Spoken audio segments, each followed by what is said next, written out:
Ifan Thomas o Bontric, ti'n olew? Ynddi. Ni da, hogyn lleol arall i ni. Ynddi. Sut mae'n mynd?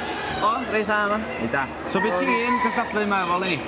Gynnau 2 iar Belgium yma. 2 iar Dundee. Y ddwy arall yma. O Ieir Dundee felly, ia? Ieir Dundee, ia. Na chdi. A dyn ti wedi gweld, dwi'n gweld bod chdi wedi ennill rhywbeth yma hefyd? Do, gysi drydydd o'r iar ydy. Reit da. So es fain ti wedi bod yn dangos y Ieir yma felly? Ers rhyw flwyddyn rhan dwi wedi bod yn dangos yr iar yma yn y sioia lleol o gwmpas adra. Ia, ia. Ti'n gael wylo ni? Do, dwi wedi cael dipyn o luniau. Rhyw bythefnos yn ôl gysi best juvenile yn soi Caernarfon efo'r iar yma.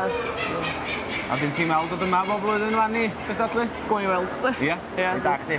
Ond mae'n siŵr bod o'n brofi a bod yn ganol, mae'n siŵr bod ti'n gwybod dy hun efo Ieir, mae'n siŵr bod yna rei da yma, mae'n siŵr dweud. Yndi, mae'n brofi newid cael dod i ganol stop Cosafon yma yma. Ia. A dyn i chdi eisiau cael rei gwahanol ta? Yndi, mae'n cael diddordeb mewn i i'r bridiau gwahanol. Ia. Gwahanol sgynna i adra sydd e. Ia, rei da chdi. So faint o hein gyda chdi adra? Gen i ryw 20 o hein o i'r magu fel ma, ryw 100 o gywion allan o hein ro'n adra i gyd. Ia, so ti'n brysur efo hynna? Ti'n gan i nid. Ia, a iawn chdi. Bob lwc efo gweddill y sioe, ni. Champion, diolch yn fawr.